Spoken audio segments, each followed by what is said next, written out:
नमस्कार। दीपावली के सुबह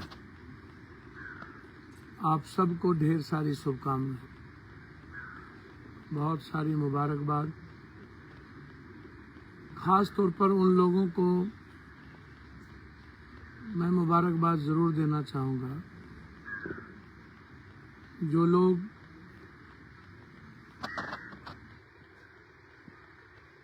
सामाजिक, राजनीतिक, आर्थिक रूप से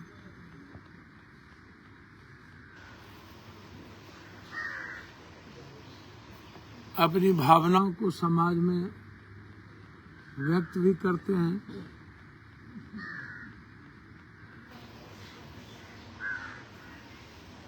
और किसी भी परिस्थितियों के बीच अपनी बात भी रखते हैं। किसी भी जाति, धर्म, मजहब के लोग हों,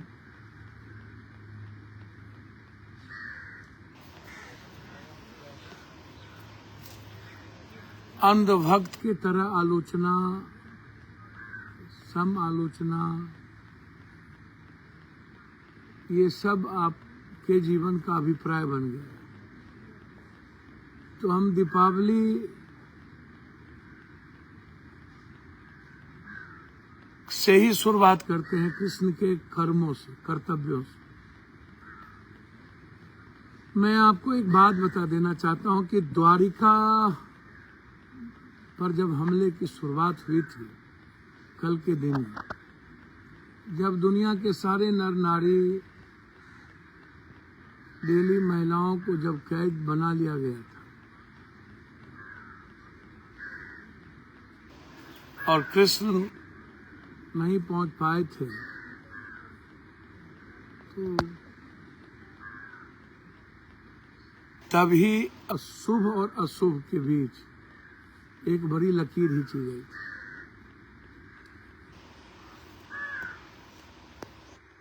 एक व्यवस्था थी जो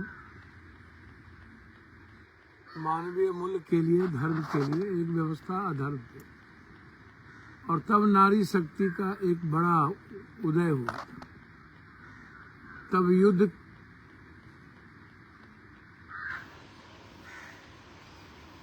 हम जीते भी थे, प्रशस्ति प्राप्त भी किए थे और द्वारिका के बंधन को मुक्त किया था।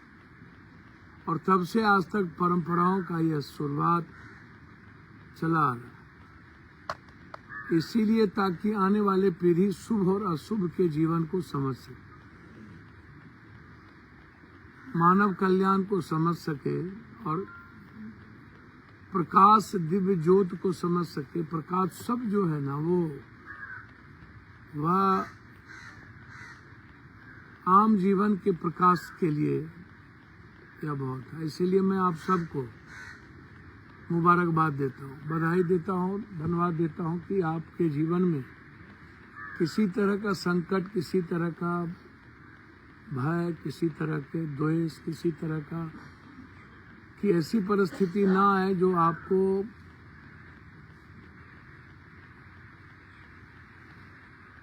श्रेष्ठ कर दुख दे, और अहंकार रहित मानव का निर्माण हो, ये महत्वपूर्ण है। अब मैं शुरू करता हूँ। आप व्यक्ति को इतना छोटा मत समझिए। व्यक्ति महानतम कब होता है? गौतम बुद्ध कब बने? नहीं तो गौतम ही रह जाते। जब वो अपने राजमहल को छोड़े, परिवार को छोड़े, तो बुद्ध की कल्पना की। राम महान तब कब बने? जब अपने राजशाही महल को छोड़े, पूरे दुनिया को छोड़ा, तब उन्होंने महानतम व्यक्तित्व के रूप में एक इतिहास लिखा। कृष्ण महानतम कब बने? जब उन्होंने द्वारिका को छोड़ा और वृंदावन की ओर रास्ता किया। मोहम्मद साहब महानतम कब बने? जब वो मक्का छोड़ करके मदीना की ओर पैदल चले और सारे साम्राज्य को छोड़ करके उन्होंने मानव मूल्यों के लिए। शिरडी के साईं बाबा के जीवन को आप याद करिए। संत रविदास के उस वाणी को मन करे चंगा तो कठौती में गंगा, उस दर्शन को याद करिए। एक मोची के रूप में उनकी वो और शिव का वो भाव जब उन्होंने गरल रूप से विष का पान किया था। तो दुनिया में जब आप किसी भी महान शंभूति या आनंद मार्ग के ही आनंद मूर्ति जी को आप उठाइए, जहर भी पिया था, परिवार और घर भी त्यागे थे, तो आपको पता चलेगा कि किसी भी महानतम कार्यों के लिए जीवन में बहुत सारी आलोचनाएं या परम आलोचनाएं सुननी होती। जो लोग, चाहे एक सांसद जी का मैं अभी बयान पढ़ रहा था, देखिए मैं पहले भी कह रहा हूं कि मेरा निजी दुश्मनी किसी से नहीं है। फिर मैं कह रहा हूं कि यदि आपके मन में आलोचना करने के लिए यह बात हो कि मैं डर गया या मैं डरा, मैंने सुरक्षा मांग ली, पहले मेरे लाइफ के बारे में समझना चाहिए आप, और मेरे परिवार के बारे में भी जानना चाहिए। और मेरा जो लालन पालन हुआ पहले इसको भी जानिए। 6 वर्ष तक हमको मेरे परिवार के लोगों ने अन्न नहीं दिया था। हम बिना अन्न के 6 वर्ष तक रहे थे। हमको दूध, बकरी की तो गाय की तो खस्सी की, तो हमारे दादे परदादे या परिवार के लोगों ने, कल्पना करिए कि क्या मीनिंग था उस वक्त और हमको लेके परिवार की क्या सोच थी कि हमारी फैमिली के लोगों ने 6 वर्ष तक अन्न नहीं खाने दिया। और जिस आनंद मार्ग स्कूल से लेकर के या जिस संस्कृति के हम लालन पालन के बीच मेरे जीवन गतिमान हुए, उसमें डर कहाँ आता है? डर की क्या गुंजाइश है?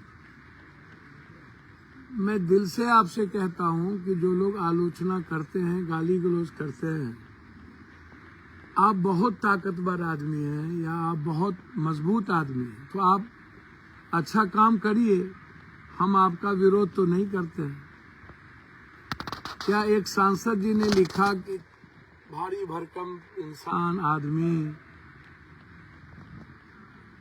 मेरे वो मित्र हैं, मैं उनकी बहुत इज्जत करता हूँ, भाई हैं मेरे। कभी दाऊद इब्राहिम जी के साथ तो कभी किसी के साथ उनकी चर्चाएं होती रही है, और उनका इतिहास दुनिया को पता है कि उनकी जो ये आज साम्राज्य है वो दाऊद इब्राहिम और वैसे लोगों की संगति के कारण ही।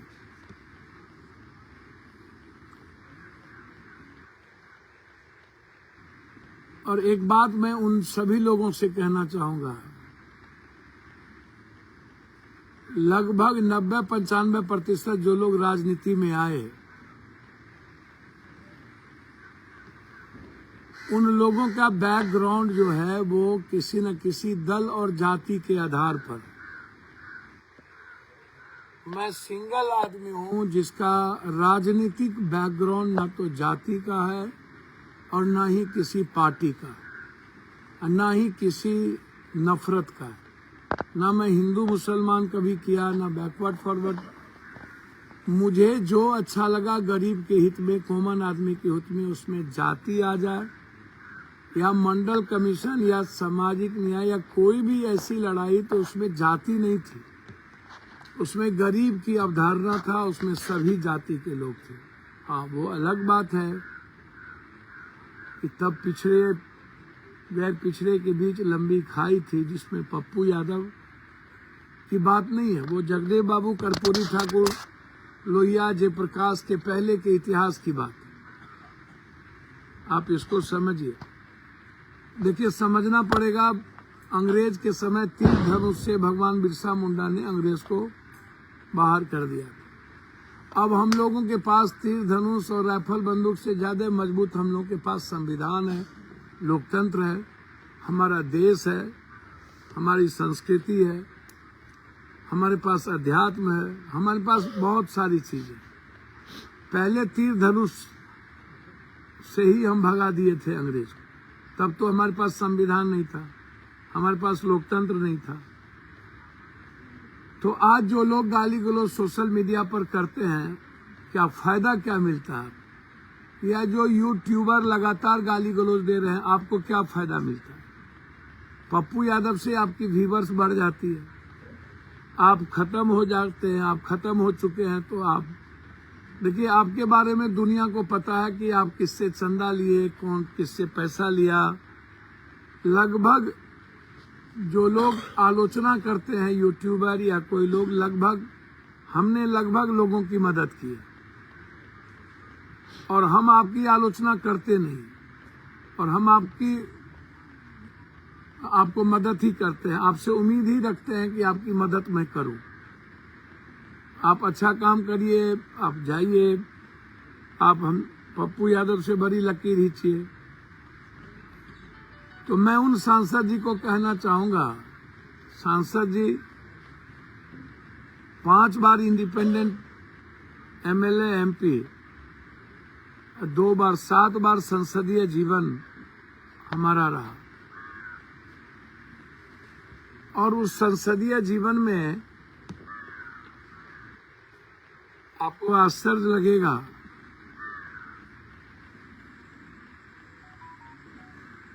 कि हमारा जो नेचर ऑफ वे है या जीने के तरीके हैं, वो सिर्फ कॉमन आदमी, जस्टिस और लोगों की मदद के अलावा हमने दूसरी किताब नहीं पढ़ी। मेरे पास किताब के 3 विचार हैं।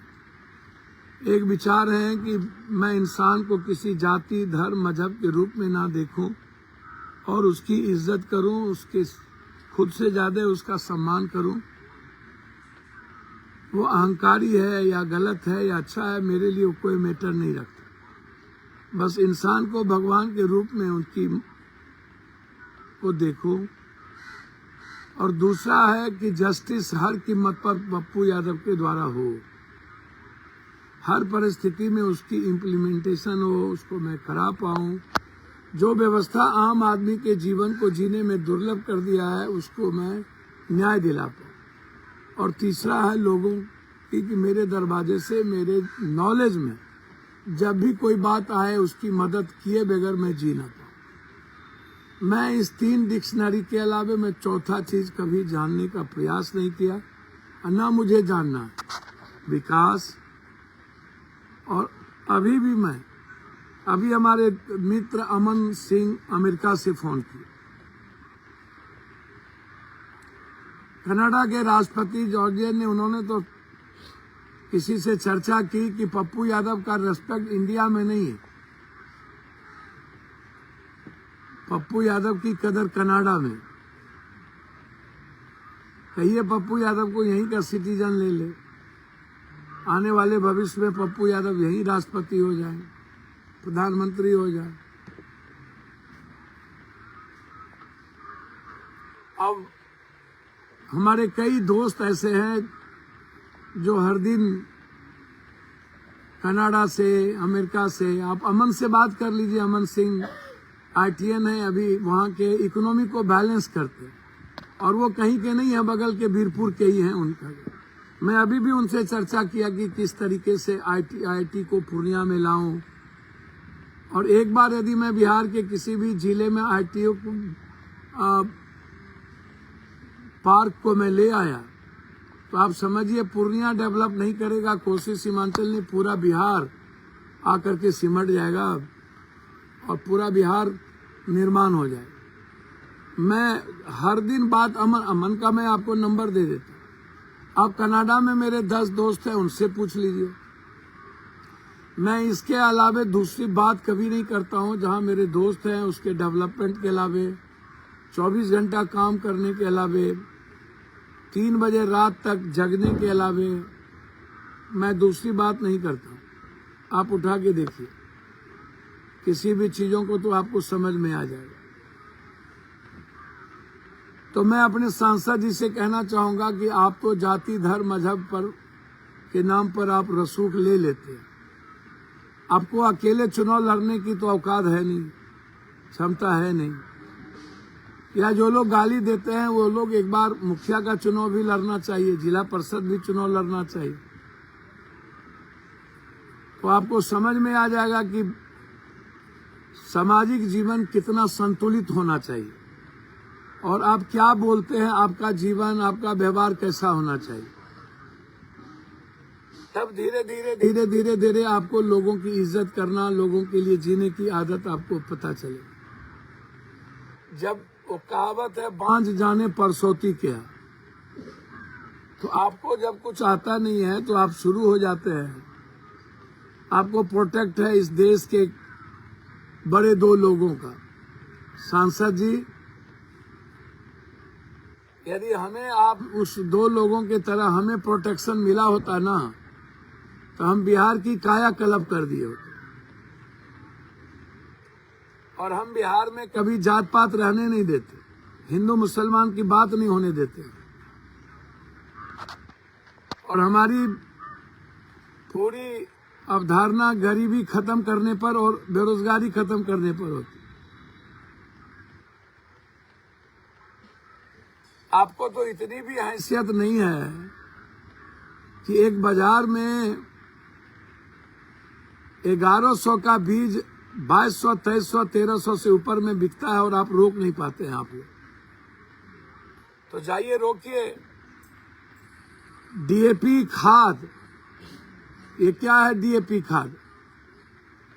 इसमें बिना मिलावट के पूरा बोरा मिलावट कर देता है। उसके बाद आप और बिना 3200, 3300, 3400 के बिकता नहीं है, वो भी आउट ऑफ मार्केट हो जाता है। किसान को मिलता नहीं, औकात क्यों नहीं होती आप लोगों को? इस पर गाली गलौज कीजिए ना, आप जाके लड़िए ना जिस चीज पर लड़ना चाहते हैं। आप हमसे क्यों लड़ना चाहते भाई? हमारी कौन सी, हमको तो जो अच्छा लगता है मैं वो करता हूं, जो सच है जो बोलता हूं, और सच्चाई के लिए ही बुद्ध जाने गए, नानक जाने गए। हो सकता है पप्पू यादव का जन्म इसीलिए हुआ हो। अच्छा, मारना ना मारना तो ना आपके हाथ में है ना मेरे हाथ में है, लेकिन कर्म करना तो, कर्तव्यों के रास्ते चलना तो है ना मेरे हाथ में। चलिए ना, हम लोग मिल के करते हैं। हम लोग एक दूसरों के लिए आलोचना ना बने। मैं आपकी इज्जत करता हूं। जब आप लोग सोशल मीडिया पर कुछ लिखते हैं, डर गए, सुरक्षा मांग रहे हैं पप्पू यादव, सुधीर चौधरी जी को किस बात की सुरक्षा की जरूरत थी? कंगना को किस बात की सुरक्षा की जरूरत थी? कभी भी आरएसएस के संरक्षक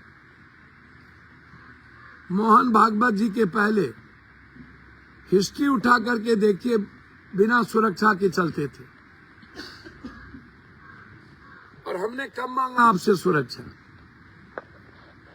हम हर दिन लोगों के बीच होते हैं, लोगों के बीच चलते हैं, रात के 3 बजे तक जगे रहते हैं अर्जुन भवन में। आपको जब आना हो आइए और मार के जाइए। क्या हम आपको रोक रहे हैं कि आप मत मारिए? जो लोग आलोचना करते हैं कि डर गए, तो भैया मरवा दो ना, क्या दिक्कत है? हम तो चाहते हैं कि जल्दी हम मरें। आपको भी मारने की जल्दीबाजी है तो जल्दी करिए, खत्म करिए, जो हिंदुस्तान से सच गायब हो जाए। सुकरात को पता था कि उसको जहर दे दिया जाएगा। इसीलिए जिनके मन में बहुत डर है, चाहे कोई भी हो, मेरा कोई निजी आदमी हो, रिश्तेदार हो, मैं डर के कारण तो कुछ नहीं करूंगा। जिसको जो मन में है करे। मैं डर के जीने की आदत मुझे नहीं है। सब कुछ छोड़ देना पड़ेगा, छोड़ देंगे, लेकिन अपनी जिंदगी और के लिए अपने आइडियोलॉजी से कोई समझौता नहीं करेंगे। फिर मैं कह रहा हूं, मेरी लड़ाई न कभी, मैंने लॉरेंस को भी कहा, मैंने कई बार कहा कि लॉरेंस का जब फोन आया तो मैंने कहा कि भैया तुमको किसे मारना है, किसे क्या करना है, ये तुम्हारा दायित्व। करनी सेना के अध्यक्ष को जब उन्होंने मारा था तब हम सदन में उठाए थे। हमें जो कहना था, मैं ट्वीट के माध्यम से एज ए नेटवर्क के बारे में कहा कि देश में संविधान, कानून, लोकतंत्र और देश से बड़ा कोई व्यक्ति नहीं हो सकता। भिंडरवाला के इतिहास को याद करिए, जब देश से बड़ा होने लगा था तो हमारा देश अलगाववाद की ओर चला गया था और देश टूटने लगा था। इस तरह कश्मीर में भी जब हमारे कुछ लोग अपने को देश से ऊपर समझने लगे थे तो हमारे हिस्से टूटने लगे थे। और आज मणिपुर, नागालैंड में कुछ लोग हमारे कंट्री के संविधान से अपने को ऊपर समझने लगे तो आज देश अलग हो चुका है। मणिपुर, नागालैंड बिल्कुल हमारे कंट्री से बिल्कुल दूर जा चुके। जो लोग हमें गाली देते हैं वो गाली इस देश के पीएम, सीएम और मुख्यमंत्री से क्यों नहीं बात करते कि मणिपुर क्या हमारे देश में है या नहीं। एक दिन में 100 लड़कियों का बलात्कार 10,000 आदमी के बीच में जाति पूछ करके किया जाता है और लोग देखते हैं, लड़के बलात्कार करते हैं, फिर यह जाति दूसरे जाति के लड़की के साथ करता है।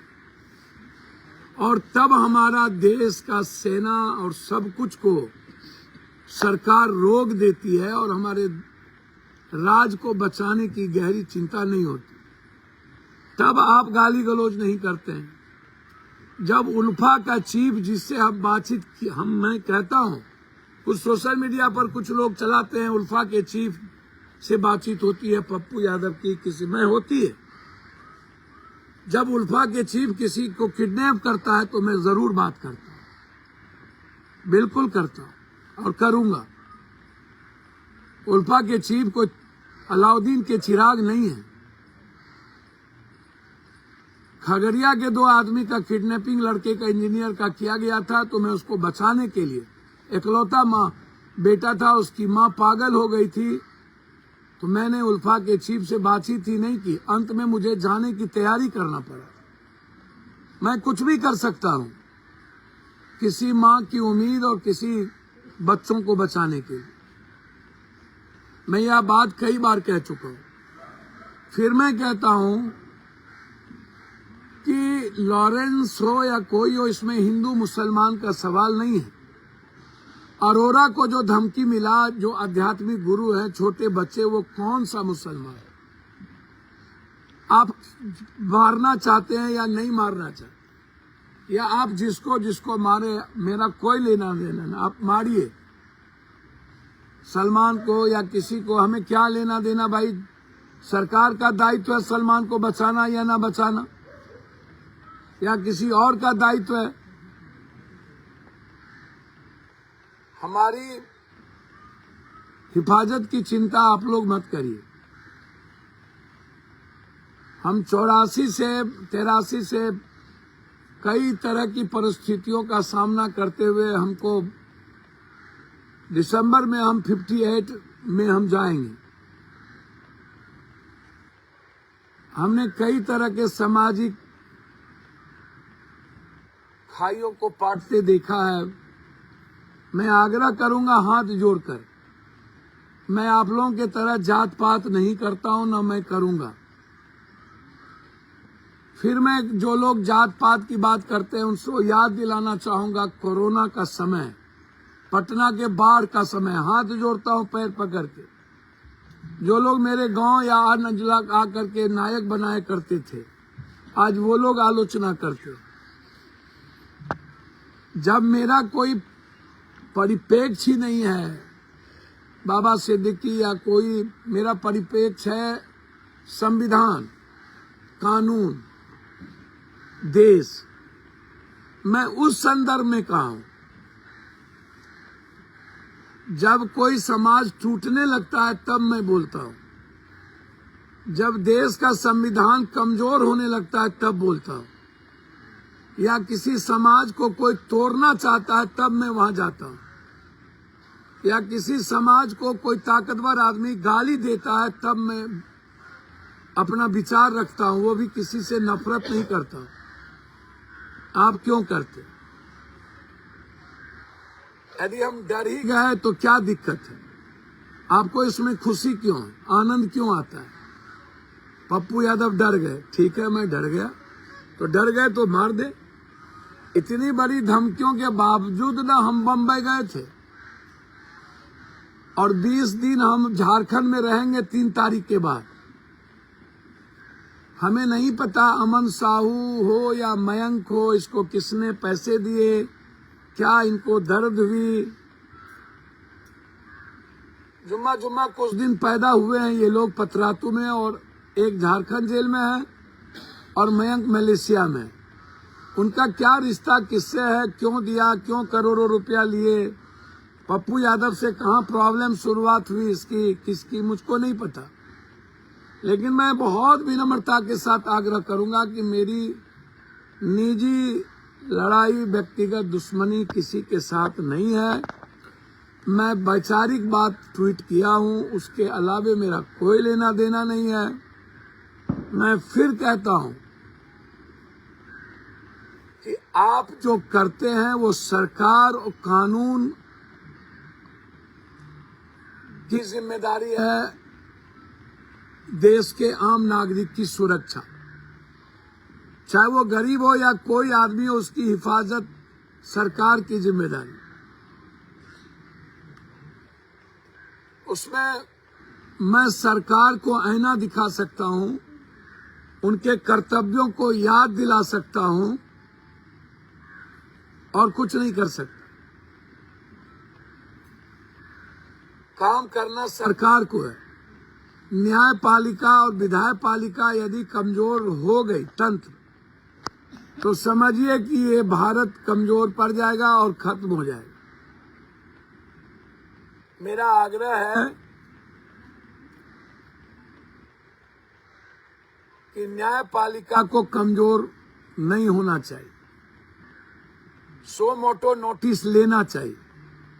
जब हर दिन धमकी दिया जा रहा हो कि आज उसको मार देंगे, उसको मार देंगे, और सरकार जब अपने कर्तव्य और दायित्व का निर्वहन नहीं कर रहा हो,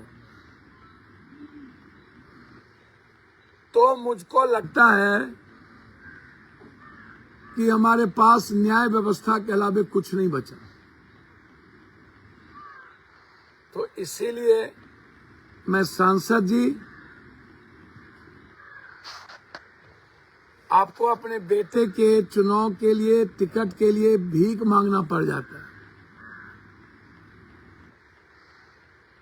और आप पर एक नहीं कई पहलवान से लेके कई सारी चीजों के आप पर आरोप प्रत्यारोप, फिर भी आप मेरे मित्र हैं। वो आपके निजी मामले हैं, सरकार का मामला है, समाज को क्या अच्छा लगता है वो जाने, और समाज जाति के आधार पर जात अब चीजों में बढ़ जाता है। एक आग्रह है आपसे सांसद जी, जो भी हो, करनी सेना के अध्यक्ष को मारा था तब आपकी औकात क्यों नहीं हुई थी बोलने की? हैसियत मिट गई, दम नहीं है। मौग और निपुंसक के तरह जीने की आदत आपको हो सकती है। हमारे किसी गरीब समाज और परिवार को कोई उंगली दिखाए ना, तो या हम रहेंगे या वो रहेगा। आप तो बोल भी नहीं पाए।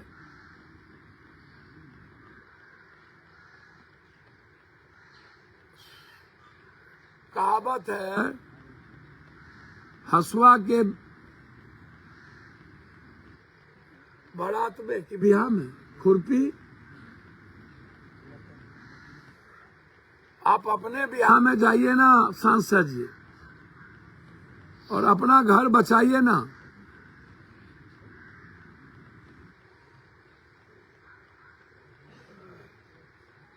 काहे दूसरों के घर में दखल देते हैं। और यूट्यूबर लोगों से आग्रह है, आप लोग बहुत मजबूत हैं, प्लीज हमको बकस दीजिए और अपने कामों में लगिए। हम गोबर पर, हम पत्थर पैखाना पर नहीं फेंकना चाहते, और गोबर पर जितना भी घी डालेंगे गोबर की ही महक आएगी। कुछ नेता हो या कुछ पदाधिकारी या कुछ सोशल मीडिया के लोग, ये शुगर के गूं की तरह काम करते हैं। और इसके बारे में मेरी मानना है कि ऐसे लोगों पर दया करने की जरूरत है, गुस्सा नहीं करना चाहिए। कमजोर आदमी पर, जैसे पागल, बूढ़ा, बच्चा और जानवर, इस पर कभी भी लाठी नहीं चलाना चाहिए, ना इसको कभी डांटना चाहिए। चाहे बूढ़ा हो चाहे कोई हो। मैं सिर्फ इतना कहूंगा आप सबसे, जो लोग हैं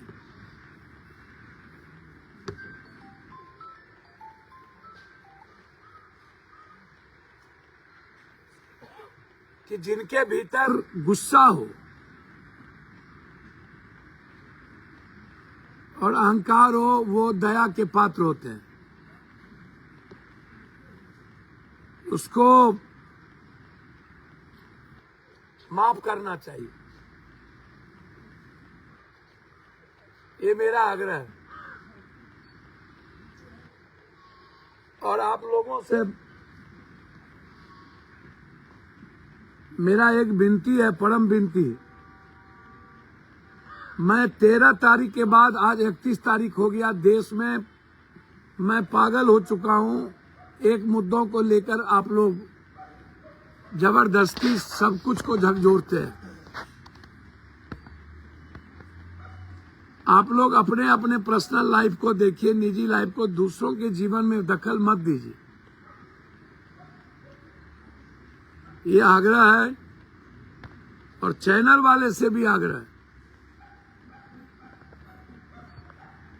कि कई सारी चीजें सामने रहती है, वो बिल्कुल डिफरेंट है। लड़ाई मेरी निजी हो सकती है, जरूरी नहीं है कि उसको मैं समाज का लड़ाई बना दूं। विचार मेरे अपने हैं, समाज के नहीं हो सकते। और यदि इस लड़ाई को आप बैकवर्ड और फॉरवर्ड करना चाहते हैं तो करनी सेना के अध्यक्ष हमारे राजपूत समाज से है। या अरोरा जिसको धमकी दिया वो कौन है, उसको समझ लीजिए। तो इसीलिए इसमें फॉरवर्ड और बैकवर्ड मत करिए। मैं पैर पकड़ता हूं, हाथ जोड़ता हूं। इस लड़ाई को भी आप लोगों ने धार मार दिया बैकवर्ड फॉरवर्ड से। और मैं करनी सेना के साथियों को धन्यवाद दूंगा जिन्होंने मेरा नैतिक समर्थन किया। मैं हमेशा जब भी कोई बात होती है तो मैं आपके साथ खड़ा रहता हूं। आप उठा के देख लीजिए। मैं कभी समाज के दो वर्ग के बीच मिलाने की कोशिश करता हूं। इसलिए इस लड़ाई को जो यूट्यूबर या बीजेपी समर्थक इसको अपर कास्ट और बैकवर्ड की लड़ाई लड़ाना चाहते हैं, मत करिए। मैं बीजेपी समर्थक से आग्रह करूंगा, जब आपकी कोई अच्छी बात होती है तो मैं आपके लिए नहीं जाता हूं। आपको हम पहुंचाए कि नहीं, या अभी 7.5 लाख परिवार जिसको खाना हमने पहुंचाया, उसमें अधिक तो बीजेपी समर्थक ही होंगे। पटना में जब मैं 11 दिन खाना हम पहुंचा रहे थे तो उसमें 90% बीजेपी समर्थक थे कि नहीं थे। और हम डेली जो मदद करते हैं उसमें पप्पू समर्थक होते हैं, राजद समर्थक होते हैं, जदयू होते हैं कि बीजेपी होते हैं। मेरे यहाँ जो सुबह सुबह या दिन भर हम मदद करते हैं उसमें कहीं लिखा हुआ है कि ये किस पार्टी और किस जात के लोग हैं? हम तो परिवार के नाते मदद करते हैं, इंसान को भगवान के नाते। तो मेरी विचारधारा को आप बायफरकेट मत करिए। मुझे जो कहना था मैंने कर दिया। यदि आपको लगता है कि मैं डर गया तो समझ लीजिए आप उसमें खुश रहिए, डर गए। जब जब कोई चीज, मैं फिर कह रहा हूं कि जितने लोगों को सुरक्षा मिली है उसको उठा के देखिए, क्या सुरक्षा की जरूरत है? और अभी अरोड़ा जी पर धमकी मिली तो उन्हें सुरक्षा तुरंत मिला कि नहीं?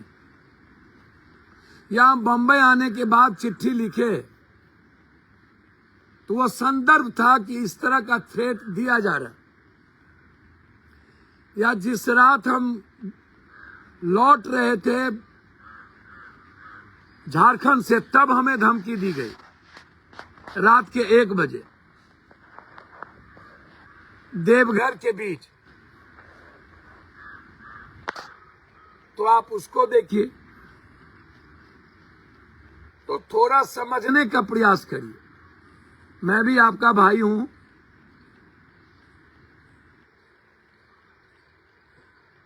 आलोचना करिए जरूर, हमको अच्छा इंसान बनाने के लिए। आलोचना इसलिए मत करिए कि रहीमन धागा प्रेम का मत तोड़ो चटकाए, टूटे पर ना जुटे पर एक गांठ पड़ जाए। कि हम लोग कभी मिलें तो आंख ना मिला सके, गले ना मिल सके। आलोचना वैसी करिए कि मिले तो आंख मिलाने की हिम्मत भी हो और साथ बैठने की भी हिम्मत हो। इतनी गुंजाइश रहने दी, ये मेरा आग्रह है। मैं आपसे रिश्ता चाहता हूं। मेरी लड़ाई बड़े लेवल पर है, वो रहने दीजिए। किसको कौन मारेगा वो बात की चीज है। दुनिया में शेर पर सवा शेर हैं। बस फर्क इतना है, नया में धन भेल गैर द के दम गेल। कुछ लोग लूट करके धन कमाते हैं और कुछ लोग पुराने जमींदार होते हैं। कहावत है, ऊंट बैठियो जाए तो गधा से ऊंचा हो जाता है, और हाथी चले बाजार कुत्ता भूखे हजार। रात में जब आप गांव से गुजरिए और कुत्ता भौंकने लगे तो उसे मारिए नहीं, चुपचाप रोटी फेंक दीजिए, खाने लगेगा, निकल जाइए। ये कुत्ता की प्रवृत्ति होती है, और ऐसे ही लोग समाज में हैं जिसकी ऐसी प्रवृत्ति है। मैं फिर आग्रह करूंगा सोशल मीडिया के कुछ यूट्यूबर से, अपने व्यूअर्स बढ़ाने के लिए सिर्फ पप्पू यादव को गाली गलौज या पप्पू यादव की आलोचना करना कोई व्यर्थ की बात है। समय मत गमाइए। मुझे जो करना है मैं करूंगा ही करूंगा। मुझे रोकने की हिम्मत सिर्फ गॉड को है, उसके अलावा इस धरती पर किसी को नहीं। और मैं जो सोच लिया वही करूंगा।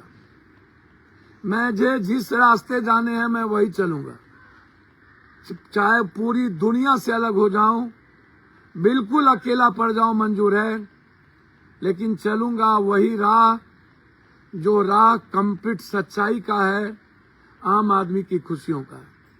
उसको नहीं छोड़ूंगा।